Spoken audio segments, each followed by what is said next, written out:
If you haven't heard about Anchor, it's the easiest way to make a podcast, and it's free. There are creation tools that allow you to record and edit your podcast right from your phone or computer.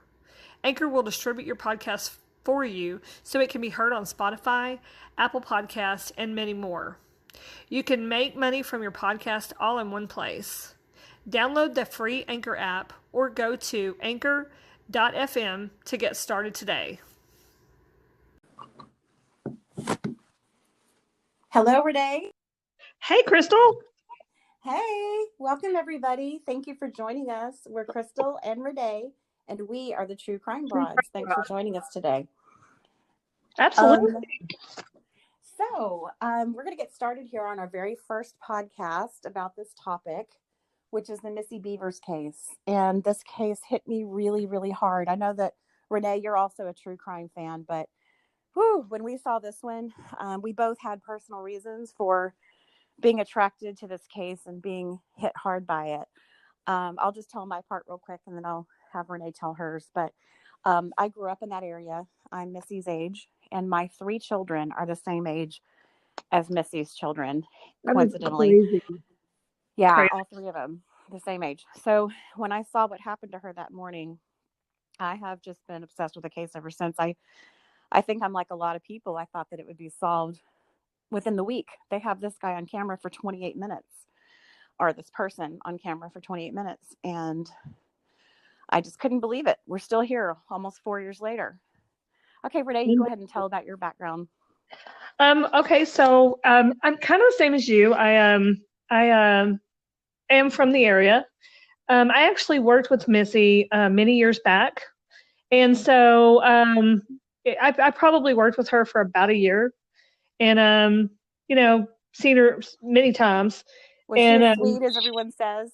She is absolutely precious. She was very sweet, very cool, very kind. She actually tried to get me to join Thrive and to do the Camp Gladiators. Oh yeah. And, you know how it is whenever you get older and stuff. It's kind of hard to get started on working out, and it's kind of intimidating because, like, she was so fit, and she was so. I mean, she wasn't ever like pompous about it. She was always super sweet, like, oh no, like that. Whenever I'd say, you're so strong, And, yeah, she was so sweet. And of course I didn't join it. I had considered it, but I never did join.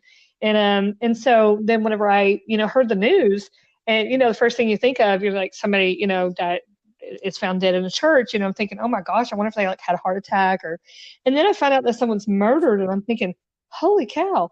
And then there's the name, and I'm like, oh my gosh, like I couldn't believe it. I was like in shock. And I mean, you actually knew her. Exactly. Yeah, she's like our age, and she's a beautiful family, and it's just shocking. So of course I got on Facebook, and I'm sure you did the same, and searched for like information, and then I found this group, and I thought, oh wow, a group. So I joined it, and that's actually where me and you met and started talking, and then it'll be 4 years in April. Yes. And you know what? I know we've said this before, but we'll tell our listeners, I think that Missy obviously stood for helping others and helping other people grow and be healthy. And I think that she would love to know that such a great friendship as ours developed as a result of this horrible circumstance. Absolutely.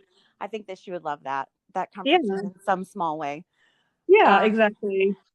But anyway, you want to go ahead and explain what happened that morning? We will probably have listeners who are not familiar with the case. I guess we should start from the beginning just to catch everybody up.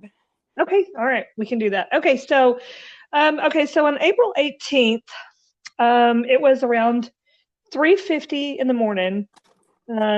Should I talk about what is seen or just what we knew from the beginning?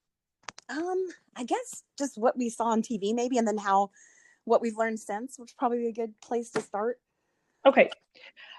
So basically, on April 18th, which was on a Monday, it had rained. Oh my gosh. It was one of those downpours for like, I don't know, 12 hours or something. Like it just didn't let up.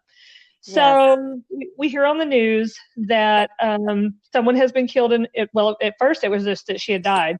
And then we find out later that this woman had been killed, and it's It's Missy Bevers. She goes by Missy, but her name is actually Terri Bevers. But her name is Missy. I knew her as Missy. She doesn't even use the name Terri, apparently, just for, Right. credentials or whatever. So that was on a Monday. So then later we find that the police ends up sharing a small piece of a clip of a person seen wandering around the church. And they first appear on video surveillance at the Creekside Church of Christ, which is in Midlothian, Texas, at 3:50 in the morning. So they just showed like little pieces of this person just, and you can't tell if it's a man or a woman. They're just walking around and just kind of nonchalantly, walking around. I think the first clip was like, I don't know, 20 seconds or something. I don't know, you may remember. And then Right. they end up releasing another piece, and I guess they kind of put them together. So at this point, I think it's like maybe like 40, 50 seconds. And then, of course, it ends up being like a full 2 minutes and 26 seconds, I think is what it is. I'm not positive on the number. But anyway, so this person's seen walking around the church. And then Camp Gladiator participants arrive at 4:35. And at 5 o'clock, now that time has differed, and I guess we'll get into that later. Right. But around 5 to 5:05, there was 2 911 calls made from the church. And then the fire department, came, and the police department came, and Missy was dead on arrival, and she was dead. And I guess a couple of campers, which we don't know who it was, showed up, and nobody knew what happened. I guess this person escaped without anybody seeing them, which is amazing because the time frame, they showed up at 3:50. She gets there at 4:16. She's shown on video surveillance walking in at 4:20, and at 4:35, which is 15 minutes, the first camper shows up, and then 2 911 calls at 5:05 or 5:05, I'm not sure which. So we're really talking about an hour and 10 minutes for all of that. Just a really, really short amount of time. And for those of us watching this unfold on TV, hearing about it, wasn't that the most shocking? Now, I realize it made national news, but I think us here locally in the Dallas-Fort Worth area were hit by this constantly in the news all day and the whole week. Wasn't that just the craziest thing you'd ever seen in your life? It really was. I mean, it was like, because like I said, I was expecting them to say, I don't know why my first thought was somebody had a heart attack, but you're thinking, oh gosh, how did somebody just go to church and then they're dead? And then you're thinking, why are they there on a Monday? But apparently this is something that the Camp Gladiators have, like, I think maybe 5 or 6 days a week. And they have like several of the classes throughout the day, so that people, and I guess obviously her class was one for people that like to do it before they go to work. That way they get their workout in, and then they go to work and go about their day. But anyway, they have the classes throughout the day. So I think they have them, like 5 and 12, 2, right, all throughout the day.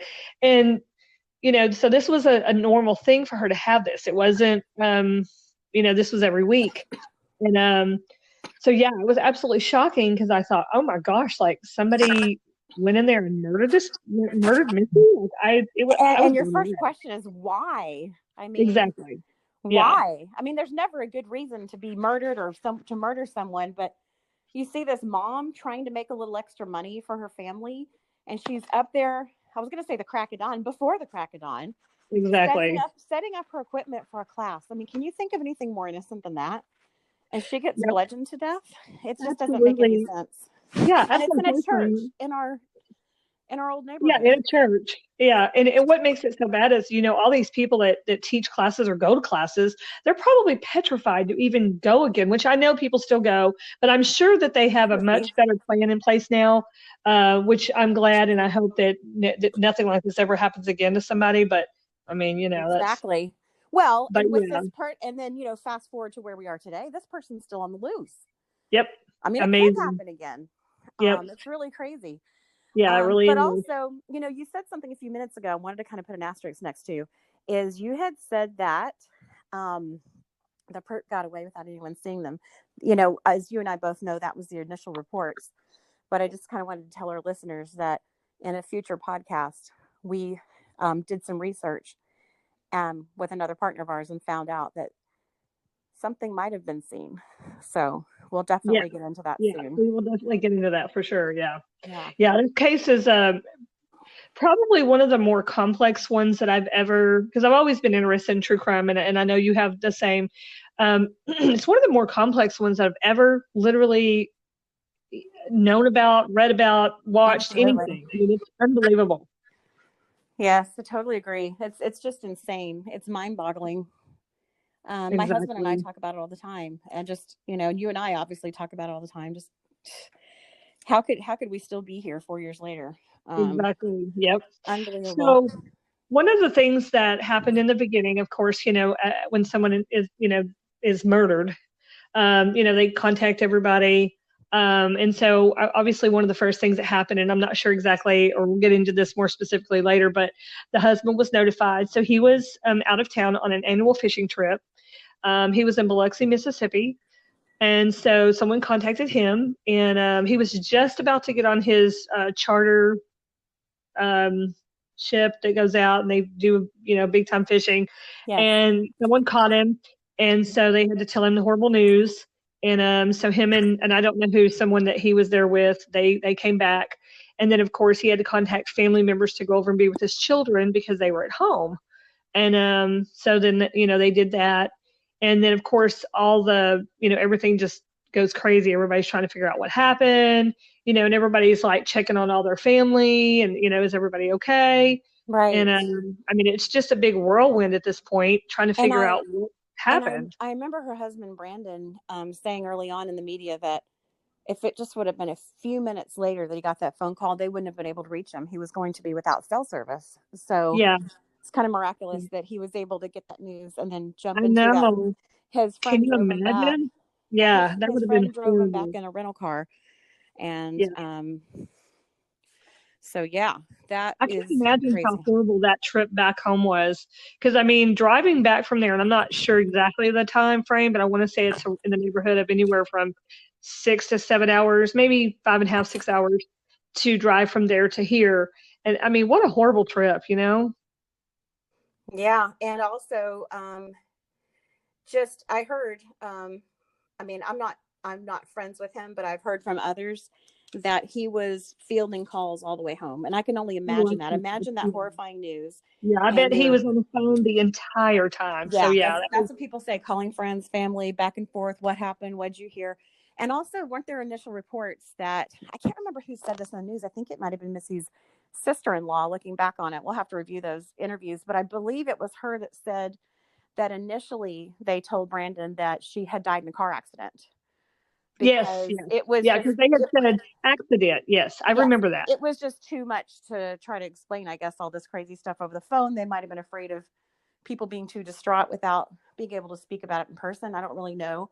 But for Yeah. whatever reason, law enforcement told him that she had died in a car accident. I don't know whose call that was. I don't know if the family decided that or if MPD decided that. Do you? No, I remember hearing exactly what you're saying. I just don't remember how Yeah. it came about. I don't think we ever found out Yeah, I whose don't call even. that was or whose Right. decision that was.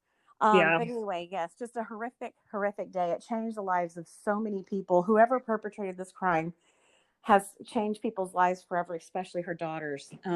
Yes. They're never going to have their mom there to do all the stuff together that you do with your Yep. mom. All three of those And girls. the youngest one, do you remember how old she was? I don't remember now. 2016. Let me think about how old my youngest was. Let's see if I can do math in my head. I think she was 8 at the Okay, that time. sounds about right. Yeah, I couldn't remember. I had it in my. Well, there's again, to all our listeners, this case is so complex that it's so much information that, I mean, as we do know a lot of information, obviously that's one of the reasons that we're doing the podcast, to get the information out. We're hoping that, it'll get shared in the right place, and at some point somebody will talk or something. But anyway, it's a lot for us to remember. And I know there's sometimes I can remember certain things and other times I'm like, I don't remember, it's just so much. Right. So, Thank but, goodness thank goodness for screenshots and for yes, messenger screenshots messages and texts yes, and emails and all that exactly. stuff that we can refer back to. Exactly. Yeah. We have There's done a a lot lot of of stuff. work on this case and we started right away. Hmm. But I really didn't, I don't know about you, but at the very beginning, I didn't really feel like I had to do a lot of digging. I thought, well, they're on this, that guy's on video, or whoever it is on video. They're going to get Yeah. caught. And then Yeah. I And think that's we what all everybody started thought. digging Hmm.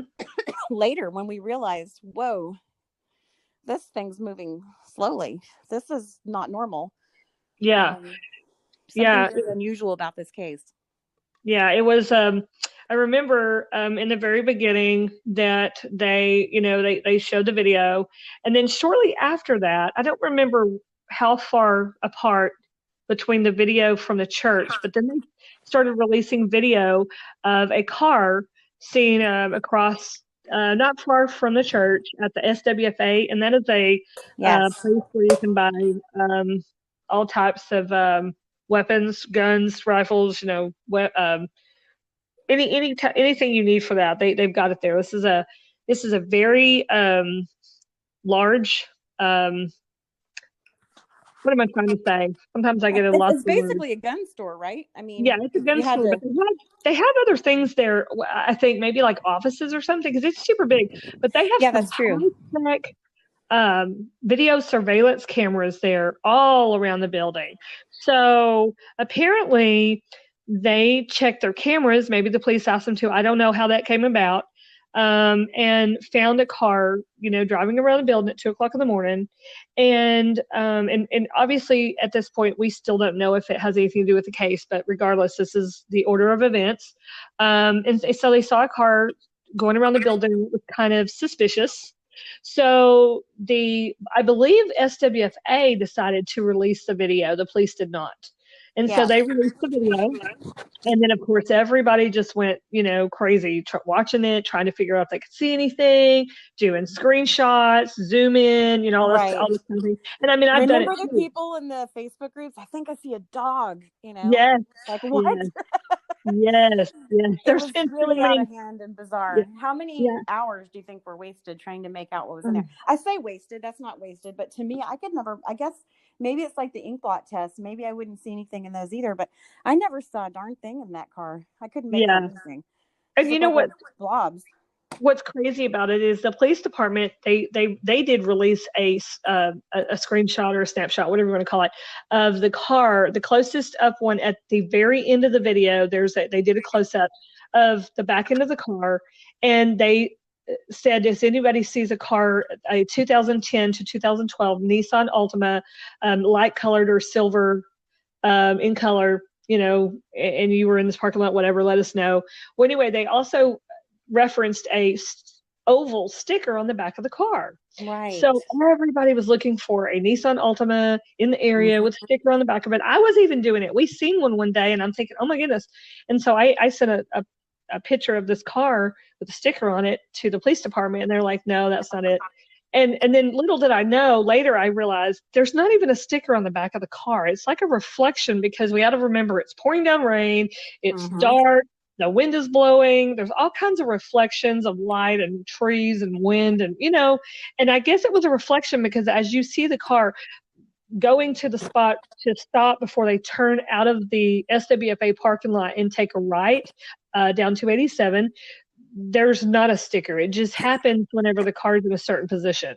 That is so interesting. And doesn't it make you wonder how law enforcement didn't realize that? I would think that they would have run that through some kind of, I don't know, investigation that, people who specialize in investigating videos first before they tell the whole public to be looking out for this oval sticker. In fact, probably didn't even exist. Yep. That was odd. They don't mention the sticker anymore. They stopped mentioning the sticker. So that's good. Because I mean, lots of people wasted time on that, so those you can find both of these videos to all our listeners. The church is going to be the Creekside Church of Christ, and you can go to YouTube and just type in Creekside Church of Christ, and we'll put a link on our Instagram page so that you can click it and see it if you haven't already seen it. And then of course the SWFA, the car circling the parking lot, we'll put a link on there too, so y'all can see that. Awesome, that'll be great. And didn't you think it was interesting how MPD showed us a still shot of the with that weird oval reflection on it? Yes. But it was actually SWFA. I don't know if it was a manager or an employee. Somebody from SWFA released the video and put it on YouTube. Yes. And that's what got everybody talking. I found it interesting that MPD didn't release the video. What's up with that? They just took a still shot to show the public. Right. I thought that was kind of interesting. Yeah. I mean, I'm not saying it means anything, but But, and then something else, I kept waiting and watching. I thought MPD is probably going to make them pull that off of YouTube, but they Yep. didn't. I was so kind of. So even though they didn't release it themselves, they were okay with them releasing it. Yeah, I was surprised too, but I mean, I was glad that they did. I mean, like I said, we don't know whether it really has anything to do with the case. They just wanted to talk to the person.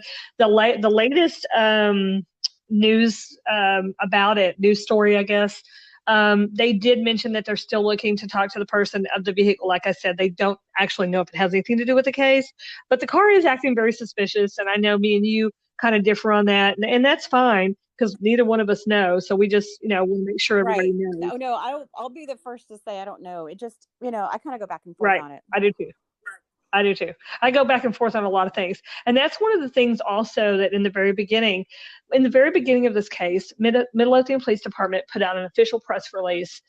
And I think that was on April 19th, 2016. And they kind of went through the order of events and that they were, investigating what had happened and wanted to let everybody know that they were on it. They also wanted to let everybody know that they were referring to the person as a he, but now there is insufficient facts to justify referring to the suspect as either male or female, as they just didn't know. So that was good. Right. We don't know, they don't know. Because, I mean, I guess you just kind of assume, especially with the person, looking possible like a man in the video, but, we don't know. So that was something. And what made me think male when I first saw it was, this is before the male-female debate even came up. When I was seeing that video at the beginning, it never crossed my mind that it wasn't a male. I'm just thinking, you went to this pitch dark church in the middle of the night alone. That alone would terrify me. I don't care what kind of mission I was on. I would be scared myself. And then walking around in the church alone, waiting for her to come in. And then the swift and efficient delivery of violence, that just spoke male to me too.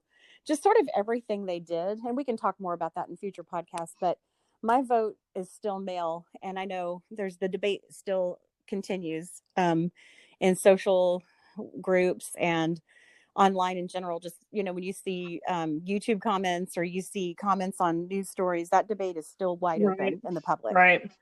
Yeah, I guess it's going to continue until they solve the case. It'll always be that way, which, I mean, makes sense. I mean, there's always going to be, I mean, because now one of the other big stories about this case that is going to continue to be a debate, which some of it I don't understand why it's a debate, but I guess, to each his own. But one of the biggest things is, okay, so the person broke into the church obviously before Missy got there. They're seen walking around the church at 3:50. So I'm assuming that, they broke in at 3:40. I mean, I don't know, just before 3:50 when they're seen on video. So they broke into the church. They're dressed up, to look like a police officer, and they're covered from head to toe. Like they have a helmet on, they have a police jacket on, they have some type of pants on, whether it's baklava or, whatever, some type of pants, boots, shoes, whatever. This is what we think we see, not what we know now. But okay, so this person breaks into the church, and a lot of people will watch it and say, oh, she must have, interrupted a burglary. Okay, so we know, or I think we know, this is my opinion, because obviously I don't know for fact, but I'm thinking that common sense tells you she didn't interrupt a burglary because they weren't taking anything. If they were there to take something, they would have been taking something. They would have had something to put something in. They didn't have anything. They're just walking around breaking stuff. And also, you don't need that silly outfit to run in and grab some things and leave. I mean, a ski mask and a black shirt and pants would have done just fine. So that was in my opinion, putting all that stuff on, that's very theatrical. That's very much like, I'm going to make an impression on someone. Yes. And I kind of have a few theories on why they were wearing that stuff: to intimidate Missy, to confuse her, to throw her off, to protect them, and maybe to even gain her trust. Hey, here I'm here because somebody broke in. Come over here with me, or whatever. That could be promotion for her. You would see a person with a police wording on the front of or the back of their clothing. You're going to go, oh my gosh, the police, and you're going to run to them like, oh, protect me. That's what Exactly. Yeah, that's And also, I think another reason for the gear, I think it's kind of a screw you to the police.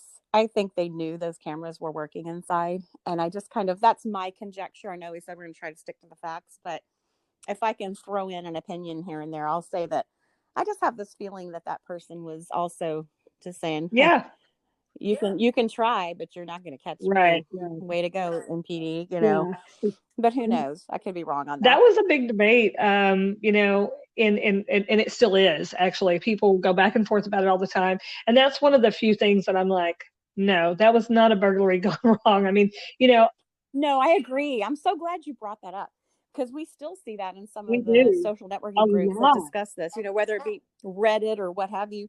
And I just can't imagine someone sauntering around, peeking indoors, not looking all that interested in what's behind the doors, just sauntering around a church for half an hour.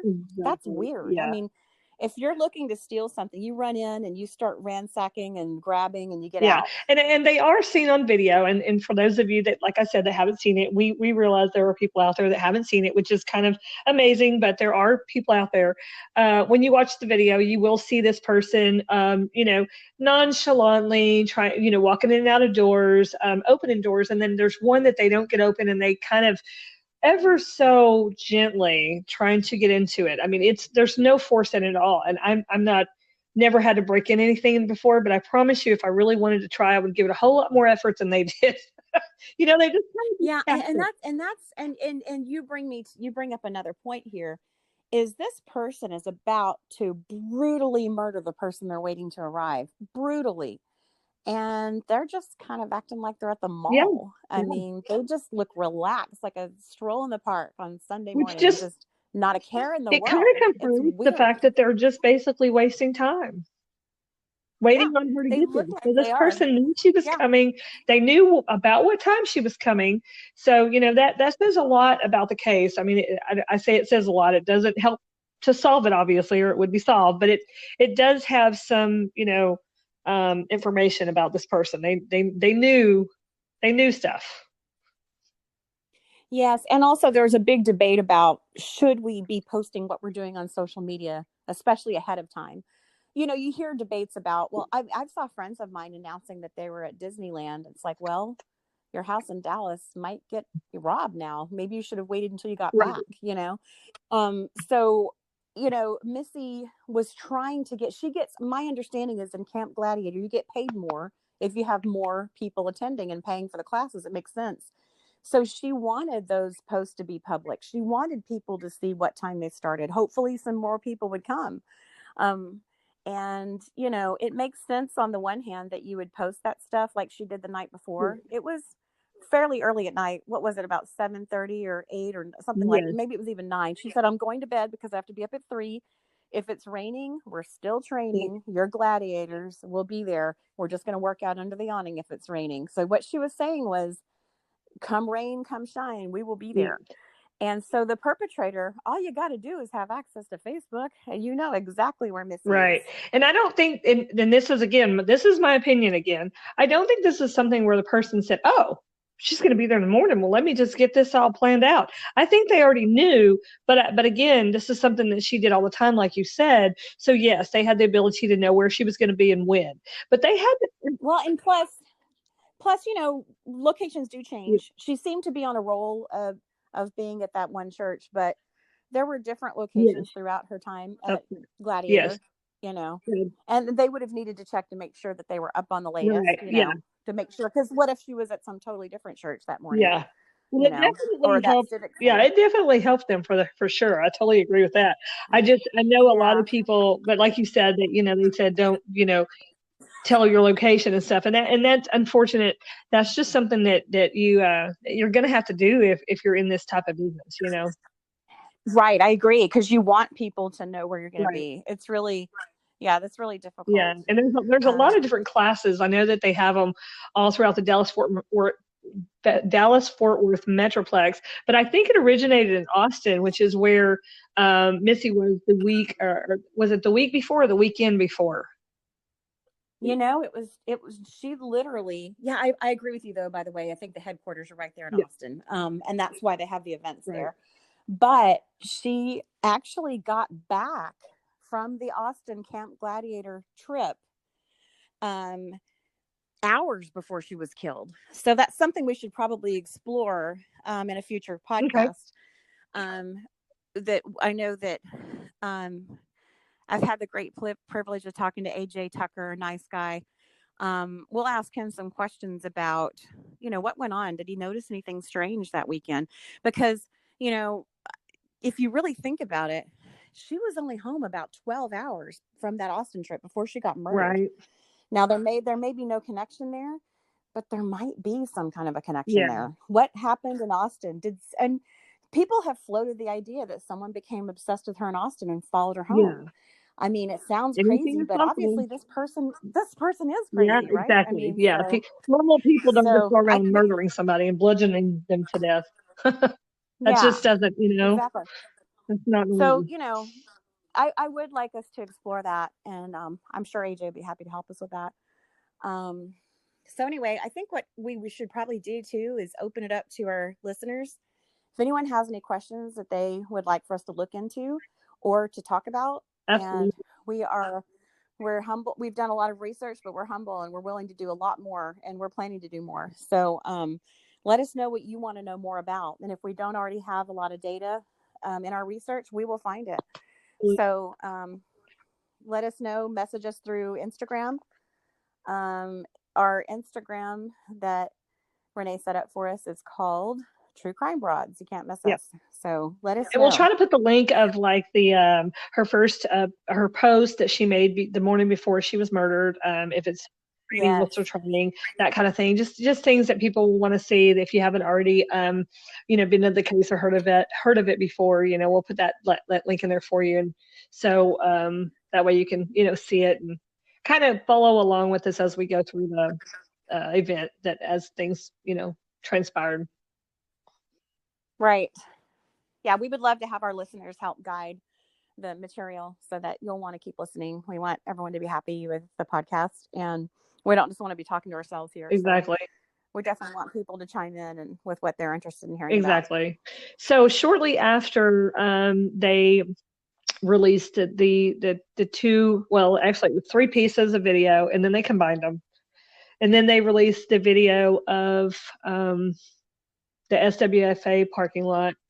Then they started talking about the person breaking in, and then they started talking about the height of the person and a few descriptions of the person as much as they could tell from the video. And in the beginning, it started out with this person is about 6 foot tall. Was it 6 foot or 6'1"? I can't remember. Something like that. I think it was 6 foot male was the original description. That's where they started out at. And then it changed and went to, was it 5'5" to 5'8"? I think so. I'll have to look back through my notes. It just was all over It was the all over place the there for a place. while. And then of course they recanted the whole, we were coming back off the statement that this person is a he because it could be a he or she. And then they changed, and then I think the final height was about a year ago, and I think they said 5.5 foot to 5'7.5" or something. Well, no, the last one they said 5'7" to 5'9" plus 3/4 of an inch. Either way. Which I remember, yes, either way, plus or minus. And I remember it brought us up to about 5'10" on the higher side. So then that started sort of opening people up to people that persons of interest that some of us had already excluded based on height, and made us include them again. Yeah. But I know that MPD, and I know they have good reasons for this, but I know that they have been played this really close to the vest. They haven't given the public a whole lot of information at all. Right. If we really think about it, we don't even know her manner of death, honestly. Right. Yeah, they do speak. Or what weapon was used. Right. And so, we know so little. I'm in the category of people that's a little suspicious of these height ranges, because that should have been really easy to determine. They had the FBI, they had that forensic video lab in Tarrant County, state of the art, working on the video. I don't believe that they could only get it within a 5-inch range. I just don't believe that. I'm ready to be proven wrong any day. But that just sounds fishy to me. Right. They can't, it's almost a half a foot difference, and they don't know. I don't know if I buy that. Right. So I struggled when they initially said 6 foot male. I always kind of felt like that was probably the accurate description, and they did all this backpedaling, pretending that it became, that their description was different because they had different people looking at the video. But I just find it hard to believe that they have to change it that many times, and they backpedaled and said, well, it might be a female. And I just, my personal opinion on it is that they were probably telling the truth at the beginning, because if you remember, it was Brandon that blurted that 6 foot male out, that they had told him. I don't believe MPD told us that at the beginning. I've looked and looked, and I haven't been able to find any quote from MPD about that, but Brandon said it at the beginning. And I have a feeling they've told him, don't say that. We don't want that getting out. That's just my opinion. I could be wrong. But. Yeah, they probably, and you got to remember, Midlothian is a small town, and there hasn't been a murder in Midlothian in probably, what year was that other one? Was that like 20 years ago? I think it was not quite 20 years ago. Which one are you referring to? The police officer that was killed in. No, that was in the late 80s. Okay, so that was really so long. It was literally longer than 20 years ago. Okay, so there hasn't been a murder in Midlothian in a very long time. So these officers are not, we're not trying to say that they don't know how to do their job, but they don't know how to handle a murder case like this. Because they've never had don't have fortunately. No, they don't have the experience. They don't have the experience. And like you said, this is a complicated case. This would be difficult for a police force that had really seasoned detectives on it. So, I understand why it's still how you watch a murder movie or a mystery, any kind of movie, and the plot just thickens and it just keeps twisting and turning, and you're like, wow, that's kind of like this case. You're like, oh my goodness, like it's just, there's so many segments. So we will end up doing quite a few of these to get through the case, so that people can be aware of it, and hopefully we're hoping to spread awareness to journalists or someone that can do stories on this to get it noticed and hopefully eventually solve the case. We're hoping for new technology, whatever. If we accomplish nothing else, I hope that we can spread some awareness on this case. I think a lot of people don't realize it's not. I will talk to people sometimes in life, and it'll come up, and people are shocked that it's not solved. Yeah, they're like, following. That was never solved. Oh my goodness. Yeah, exactly. Yes. So if we can just raise awareness that has not been solved, and just try to help keep it warm in some way. And like you said, if we could get some kind of media attention on this case, I don't know. It's such a fascinating case, even if you're not from this area. I'm really shocked that the local and the national media or international media hasn't taken this more seriously. This is a fascinating case. It is. It really is. And really sad too. So we really hope that Missy's killer gets caught. I tend to think they know who it is, just based on some of the research we've done, and they just cannot get enough of the information that rises to the legal definition of evidence. I think they probably have a lot of circumstantial, but that's not going to cut it. This is a capital murder case. Exactly. So, they can't mess around with this. That they have to, when they arrest this person, they've got to be pretty much ready to go to trial. They can't mess anything up. And I think that's the pressure. That's the pressure they're under, and I don't envy them at all. They had, in the very beginning, I think they had over 2,000, don't quote me on this number, but over 2,000 tips that came in from all over the country of people, that had some idea, but a lot of it was just, I think the person might be this person, or I think you need to check my neighbor, or I think you need to check my brother's cousin's sister's neighbor because he walks funny. A lot of the tips were like that. And so I remember. Yeah, they had to go through all of those things, and that took up so much time for them to have to go through there and check the person out and, whatever.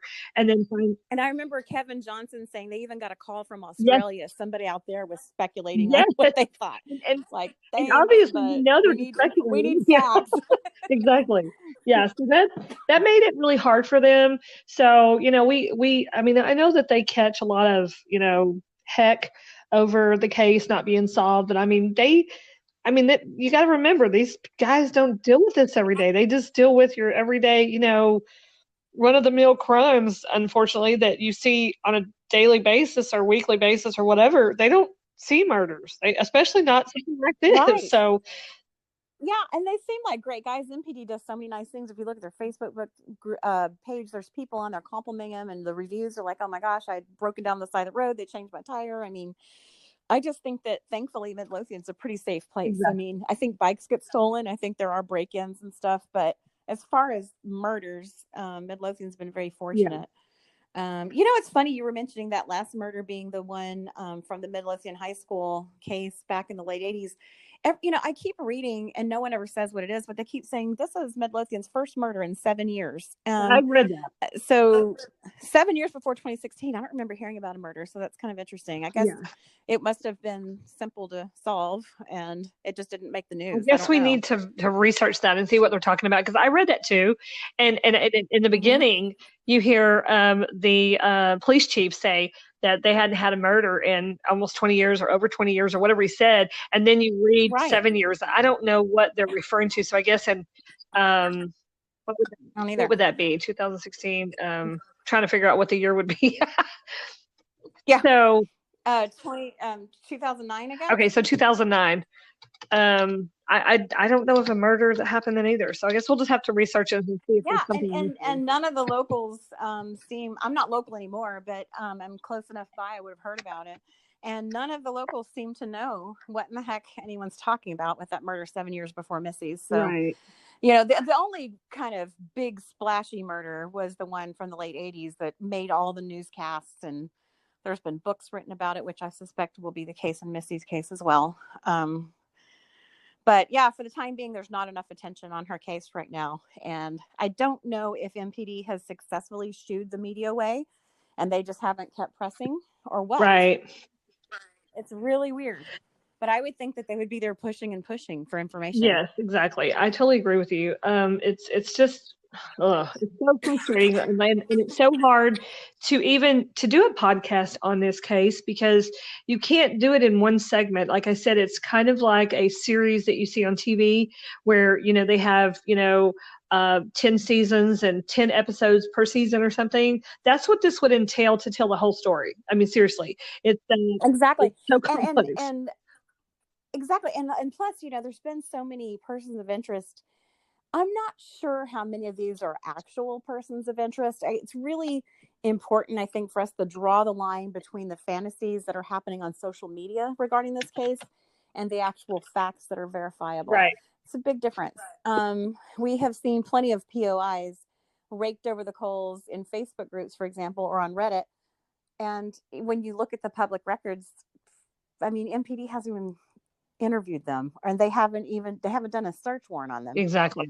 So I mean, it's just like, well, I mean, that was just a bunch of made up stuff. And in the beginning, I believe they put a lot of these people, persons of interest, on the target list because they were either supposedly, now I know that this is kind of goes back and forth, and I'm sure you know what I'm talking about, where some people were included as persons of interest because they were maybe seen as a incoming call or an outgoing call on Missy's phone or Brandon's phone. But then later we find that some of that is not true, so we're not sure how some of the people got on the target list. Right. And I saw another article, and of course, the media can get things wrong all the time, so grain of salt. But I also saw an article recently that said the target numbers were people who were either saved in her phone, had talked to her in the last several months. See, we were led to believe at the beginning these were the people that talked to her right before she died. Exactly. But it ended up being, that was maybe a text or something saved on her phone, or maybe an email. So it's like, okay, well, that opens it up a lot more, especially if it's going back several months, not just a few days before. Right. Yeah, that really does. And you never know. And, the way MPD really promoted that search warrant, I mean, what I mean by that is they gave it to the media and allowed them and encouraged them to broadcast that. I think that might have been a tactic to try to shake some people out that they were a little concerned about at the very beginning. Yeah. I don't know. Or it could have been to detract away from the person they thought that really did it. Because I know that there is information on persons of interest that have never been released that we've found search warrants on. So we will discuss that in future podcasts. Right. So I really don't know what the purpose of that initial target list was. It was 10 phone numbers for 9 people, and we will put that search warrant on our Instagram. Yes. And it is, the reason it's 10 numbers and 9 people is because 2 of the phone numbers were for her husband, Brandon Bevers. And then the rest of them are family and acquaintances. So it's really interesting. Yeah, it really is. Yeah. And there's some of them. And so the very first one that is going to be on there, I guess the first one, I don't know that it's really the first one, but you know what I'm saying. One of the first persons of interest. Are we mentioning names?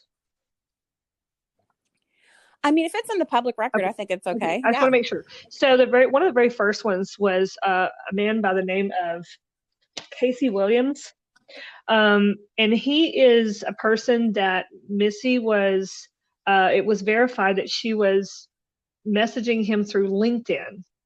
And it was literally before her murder. And I think starting in January through her death. I think they started talking in January, and according to records, they had never actually met. So they had to talk to him, and I believe, I guess they served him a search warrant. I know that they have some documents that has his name listed and so forth, and I believe he got cleared pretty quickly. Yes, I agree, because they only did a search warrant on his LinkedIn and I believe his Facebook, and then they let him go apparently because there's no further search warrant. Yeah.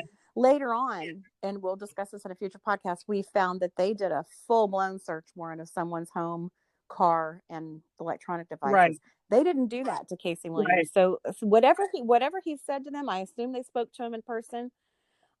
Rumor has it he went down there and spoke to MPD and got cleared quickly, but we don't have anything to back that up. We don't know anything further than that. Yeah.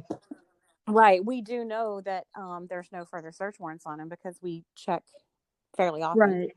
And there has, to date, not been any other search warrant activity on Casey Williams. So whatever he said or whatever his alibi was or whatever his story was, they must have been satisfied with that. Exactly. Yeah. He was just one of the first ones, I guess, because she was talking on LinkedIn.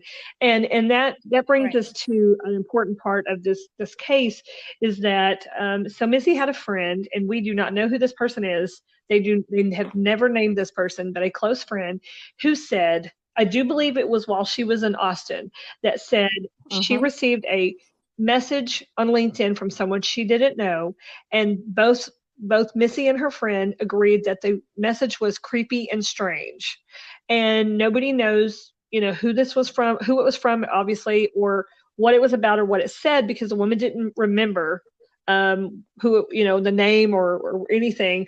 But that's what started the LinkedIn search warrant, the search warrant for finding people she was talking to on LinkedIn. Right. And I remember myself hearing this information. I thought, you know what? At the very start of this, I thought, wow, what are the odds? Because at the time, I didn't realize people use LinkedIn socially. I just thought LinkedIn is about the driest, social media. It's about getting jobs and networking your resume around. I was just like, I still don't know how to use it. Anything. People don't hang out on LinkedIn. So I was thinking, whoever sent her the weird, whether they were threatening or just creepy, whatever they were, those weird anonymous emails, obviously under a fake, I say anonymous, it must have been a fake account because she and her friend didn't recognize the name. Right. Whoever this was, I thought, oh my gosh, I bet that's the same guy that she's talking to on LinkedIn. Right. It's got to be the same person, because who communicates on LinkedIn? Exactly. Well, I find out later that apparently Missy was very active on LinkedIn. Yes. All of her, several people told MPD that. That was in public records. So, and then later on through life, I found out people do hang out and talk on LinkedIn. I just didn't know that. It didn't occur to me. I didn't know that either. I had no idea. And I have a LinkedIn. I don't think I've been on it more than 2 times in probably the last 3 years. You get one because you're thinking, oh, it must be something I need to get, or, it's, something useful. And then I just never found a use for it. So I never use it. Right. So I just couldn't imagine people hitting each other up like that on LinkedIn. Don't even know how. Wow. That's wild. But another thing that's kind of brilliant though, is if your husband or your wife's suspicious, probably the LinkedIn's the last place they're going to look. They're probably going to look at Facebook Messenger. That's true. or Instagram messages before they would think, oh yeah, I bet they're cheating on me on LinkedIn. So I guess that was kind of brilliant. Yeah, that's But true. in that That's way, true. I agree. Yeah, that was crazy. that was interesting to hear that. And of course, everybody was like, oh my goodness, it must be him. And I'm sure that's why he was like, oh no, let me get this cleared real quick. So he got himself cleared, however, we don't know. And then of course they moved on to other people. And there's so much hearsay. And so we'll try to always tell our listeners that, this is something that we've heard, but we do not know if it's true. We'll try to, right. It's not verifiable. Right. That are facts, because sometimes you kind of lose track of that, of what you've, heard. Oh, wait, that's not something I read. That's something I heard. So, Right. But it's a very complex case. I mean, there's just so many bits to it. And I guess we could talk about what was it that happened shortly after that. There's so many pieces. It's hard. I guess it would be the dry cleaner's receipt. Yes. Yeah. So that at first looked very sinister. Ended up, go ahead. That's okay. So it was only like a couple of days after this whole thing started. And so all of a sudden we get like breaking news, there has been a piece of clothing dropped off at the dry cleaners in Midlothian by Brandon Bevers' father, Randy Bevers, and there is blood on it. And everybody's like, whoa, I was, oh my goodness, So the dry cleaners recognized him, recognized the name, with the case, a big, high profile murder case, and contacted the police department and said, hey, this man just dropped off a, shirt. It has blood on it. Y'all got to come get this thing. So they come and confiscate the shirt, get a search warrant, confiscate the shirt. And so they, I guess he goes down to the police department with his son, and they tell him, they said what happened was him and his wife were in California traveling when Missy was murdered, and they have a little dog. I don't remember the dog's name now. I've forgotten. But anyway, it doesn't matter. So they come back from California. They travel back here, and they're staying with some family members, and they have this little dog. Well, the other family member has a bigger dog, and the two dogs got into a scuffle, and the little dog was bleeding. I'm sorry, that was just funny. Okay. Like, I think it whipped its butt until it died. Yeah. If you want to call it a scuffle, that's cool. I'm sorry. Okay. And so I love it. I guess blood got on their clothing. And so for whatever reason, they took the shirts in to get them dry cleaned, and it caused red flags to go up. So the police department confiscated it, and it ended up, they tested the blood on the shirts, and it was not human blood. So it was dog blood. Right. But that was a huge thing forever. Right. And that ended up being just a whole lot of nothing. Yeah. But I thought that was really interesting. But, really think about it. I know a lot of people, oh my goodness, the news stories, the comments in the news stories and other places are overrun with people saying, I know it was the father-in-law that did this. Oh my God. He may have a similar gait, but yeah. I mean, really and truly, he was out of town. That's been verified. If that wasn't verified, if he was lying about being out of town, I mean, I'm sure he had been apprehended by now. Plus, everyone's like, well, it's really suspicious that the father-in-law just happened to be out of town. Well, no, he doesn't live in the area. Yeah, exactly. So, I believe he lives in the Austin area. Yeah, he lives in Austin. So even if he was home, he wouldn't have been in the area. Right. But apparently he and his wife travel in that RV. Yeah, because they're retired. They're retired. Yeah, they're retired. Yeah, that's what retired people do. And that's why people buy those things. My aunt and uncle did the same thing. So yeah, that's not unusual at all. Yeah. And so people who want to harp on him being out of town, being suspicious, I just I disagree with that. Yeah, it's not unusual for that family. Yeah, I've never thought that it was his father. I really don't know why people are stuck on that. But I mean, I well, and also back to your point about the dry cleaners. If you did murder someone, you're not going to do that. And you had a bloody shirt, you're not just going to dance into the dry cleaners down the street from where the crime occurred and be like, here's the bloody shirt. I mean, he would have to be really stupid. You know what I mean? To get away with murder like that and then take the shirt in. Oh, here we go. Exactly.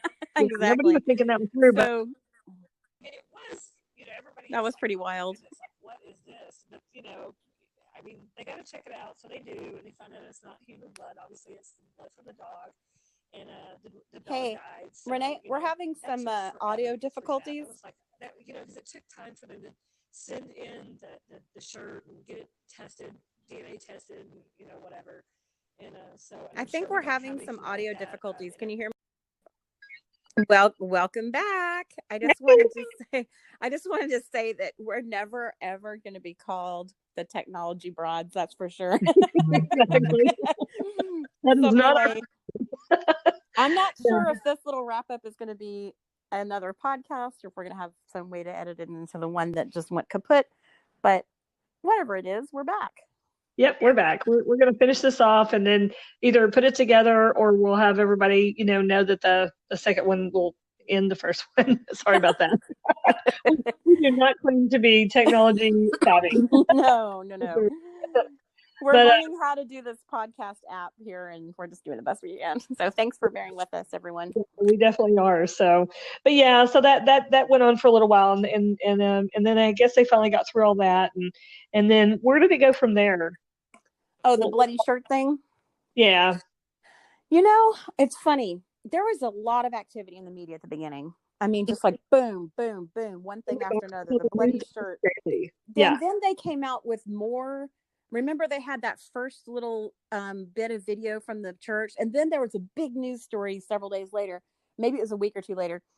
We've got some more unreleased, video from the church. And there's more church videos. So everyone gathers around and watches that. And I think the bloody shirt happened after that second church video. And then, something, things started to really die off after that. I think that the family got discouraged about all the online conjecture about family members being involved in the murder. And I think that MPD started getting weirded out about all the psychos in the Facebook groups contacting them directly. That was a mess. Yeah. Yeah, and they had so many tips of people, like I said, just, calling them and saying, I think it's this guy that, my friend, I've seen him out mowing and he walks funny or something, I mean. Yeah, exactly. I meant to mention stuff like that earlier. When they started getting tips, what they were saying was, I remember them telling the public, what we want are facts. We don't want that you think that it looks like a girl because of this, or a guy, or we think it's a pregnant lady.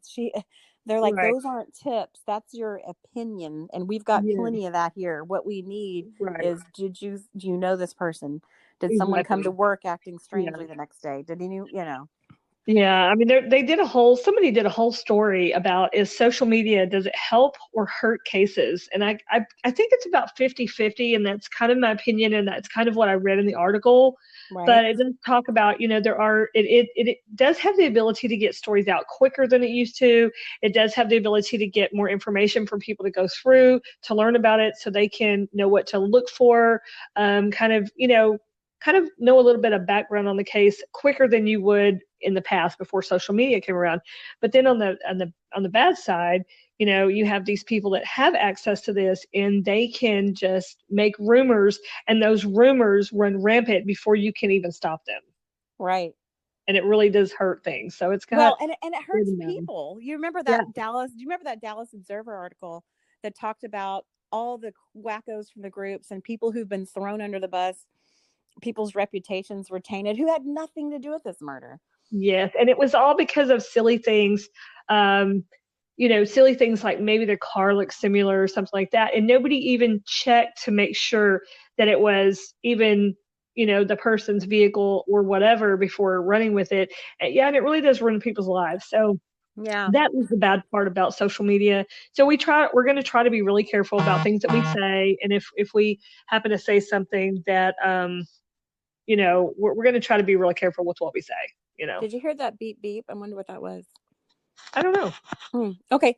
So anyway, I think that our next podcast, more than likely, we might go over some search warrants that we've become aware of, or we'll see, or we'll just see maybe some listeners will have an opinion on where we should go next. We could also maybe go over some stuff that AJ Tucker went over with us. We'll just have to decide. We'll post what we're going to do our next one on. If we don't hear any strong opinions from the public, we'll just make a decision. Yeah, we definitely want to hear from y'all and see what types of things y'all want to discuss, any kind of questions that you may have, things that we can maybe research and find out, any answers for you if we can. So we definitely want to hear from y'all what you want to talk about, something that has And I always bothered you about the case that's never been talked about. And I think I've said AJ Tucker's name 4 times now, and I haven't identified who he is. He is on the target list that we discussed earlier of the 10 phone numbers, 9 people, he and his wife both. And he is a Camp Gladiator coach, just like Missy is. And he was just starting. You know what he told me that I didn't realize was that that was his very first morning to teach, the morning she got murdered. Can you imagine? Can you No. absolutely imagine your first day at work of doing something, and one of your coworkers that have only known for however long it takes to maybe train to do that job, I don't know, gets murdered? I mean, I oh my know. God, On the absolutely job, crazy. Yeah, doing what you're doing. Yeah. And so we'll go into more detail about the things that he told us on our, I guess that'd be a great next episode, right? yeah, So we'll absolutely. do that next. I think we're running at about an hour now, so it's probably a good place to stop. Yeah, okay. And thank you for those of you that are bearing with us through our technical difficulties. At least at least we came back after we got cut off earlier. So Right. We will try to get better as we go along. try to get the technical side down. So we really, Exactly. really, really appreciate you guys for hanging in there and listening to us. And we really want to hear your feedback. Please let us Yeah, know if let you us have know anything on how your well you mind. can hear us. Yeah, let us know how well you can hear us as well. We want to make sure that everybody can hear us good, and that and like I said, we work on the technical part of it, and hopefully we won't have that problem again. Yeah. So anyway, yeah, thanks so much for tuning in to the True Crime Broads. We really appreciate you sticking with us on our first We episode. appreciate it. Y'all have a great night.